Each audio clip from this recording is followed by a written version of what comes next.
अष्टावक्र गीता प्रकरण 1। आत्मा का स्वरूप और मुक्ति का मार्ग। राजा जनक ने बाल संत अष्टावक्र जी से पूछा, हे प्रभु, ज्ञान और मुक्ति कैसे प्राप्त होती है? वैराग्य का मार्ग क्या है, कृपया बताइए। अष्टावक्र जी ने उत्तर दिया, यदि आप मुक्ति चाहते हैं तो अपने मन से इच्छाओं और लोभ को त्याग दीजिए। क्षमा, सरलता, दया, संतोष और सत्य को अपने जीवन में अमृत की तरह अपनाइए।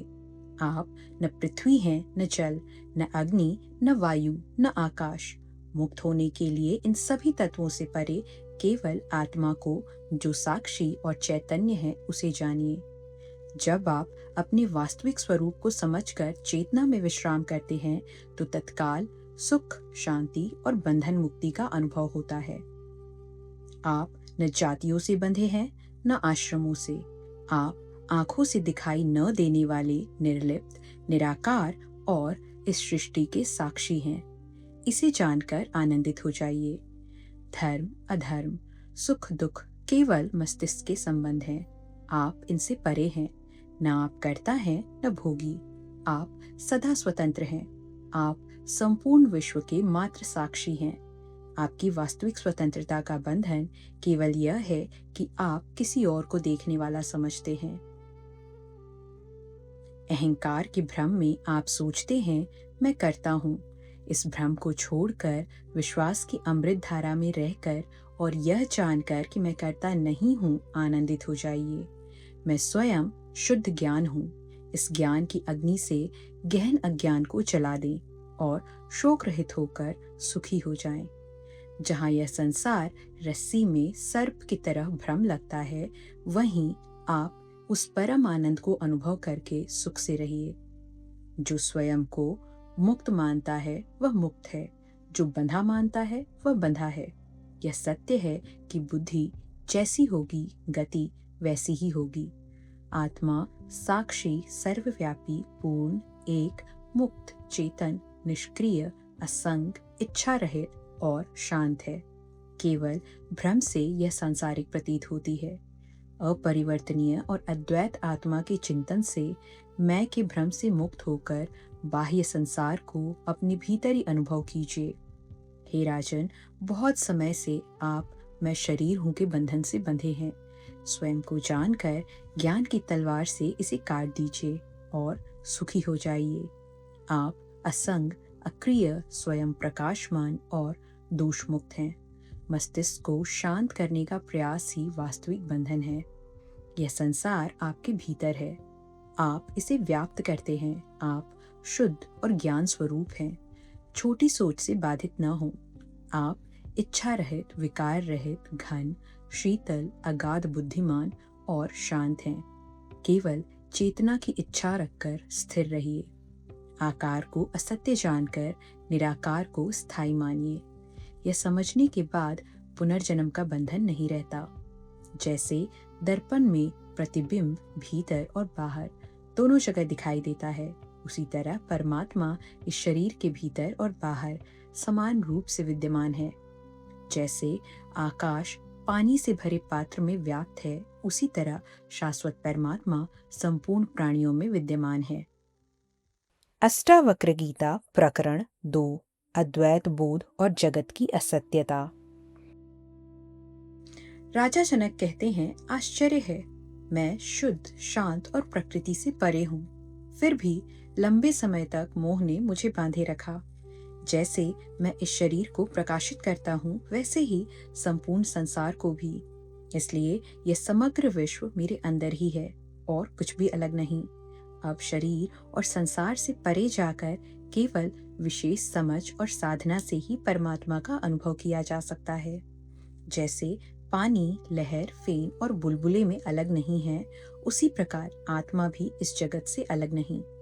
जैसे वस्त्र के तंतु को देखकर केवल धागा समझ आता है, वैसे ही यह संपूर्ण संसार केवल आत्मा का ही रूप है। जैसे गन्ने के रस से बनी चीनी उसी रस में व्याप्त होती है, वैसे ही यह संसार भी मुझसे उत्पन्न है और मुझ में ही व्याप्त है। अज्ञान के कारण आत्मा संसार के रूप में दिखाई देती है। ज्ञान होने पर यह भ्रम समाप्त हो जाता है। जैसे रस्सी अंधकार में सर्प लगता है, जानने पर केवल रस्सी दिखाई देती है। प्रकाश मेरा स्वरूप है, मैं केवल वही हूँ। जैसे प्रकाश संसार को प्रकाशित करता है, वैसे ही मैं का भाव भी प्रकाशित होता है। यह कल्पित संसार केवल अज्ञान के कारण मेरे अंदर प्रतीत होता है, जैसे सीप में चांदी, पानी में सूर्य का प्रतिबिंब। मुझसे उत्पन्न यह संसार मुझ में ही विलीन हो जाता है, जैसे मिट्टी में घड़ा, जल में लहर और सोने में कड़ा विलीन हो जाता है। आश्चर्य है, मुझको नमस्कार है, संपूर्ण संसार के नष्ट हो जाने पर भी जिसका विनाश नहीं होता, जो तृण से ब्रह्मा तक सबका विनाश होने पर भी विद्यमान रहता है। मैं एक हूँ, शरीर होने के बावजूद न कहीं जाता हूँ न आता हूँ और संपूर्ण विश्व को व्याप्त करके स्थित हूँ। मैं अद्वितीय हूँ, बिना शरीर को छुए इस संसार को अनादिकाल से धारण किए हुए हूँ। आश्चर्य है, मुझको नमस्कार है, जिसका यह कुछ भी नहीं है, या फिर जो कुछ भी भाषा या मन से समझा जाता है वह सब मेरे भीतर है या मेरा ही है। ज्ञान, ज्ञेय और ज्ञाता, यह तीनों वास्तव में नहीं है। यह जो अज्ञानवश दिखाई देता है वह निष्कलंक मैं ही हूँ। द्वैत सभी दुखों का मूल है। इसके अलावा कोई उपाय नहीं कि जो दिखाई देता है वह सब असत्य है। मैं एक चैतन्य और निर्मल हूँ। मैं केवल ज्ञान स्वरूप हूँ।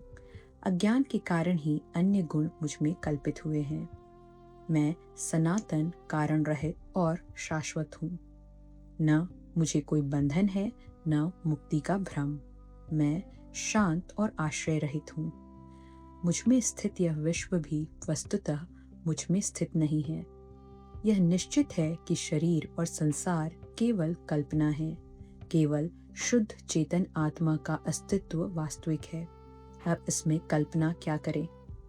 शरीर, स्वर्ग, नरक, बंधन, मोक्ष, भय, ये सभी केवल मस्तिष्क की कल्पनाएं हैं। इनका चैतन्य स्वरूप से कोई संबंध नहीं। अचंभित हूँ, मैं भीड़ में किसी और को नहीं देखता। सब निर्जन प्रतीत होते हैं। अब किससे मोह करें? न मैं शरीर हूँ, न यह शरीर मेरा। न मैं जीव हूँ, मैं केवल चेतना हूँ। जीवित रहने की इच्छा ही मेरा बंधन थी। अचंभित हूँ, मेरी अनंत चेतना में जब चित्त में हलचल होती है तो संसार रूपी विचित्र तरंगे उत्पन्न हो जाती हैं। जब चित्त शांत होता है तब संसार रूपी जहाज जैसे दुर्भाग्यवश नष्ट हो जाता है। अचंभित हूँ, मुझ अनंत महासागर में जीव रूपी लहरें उत्पन्न होती हैं, मिलती जुलती हैं, खेलती हैं और अंततः स्वभावतः मुझ में विलीन हो जाती हैं।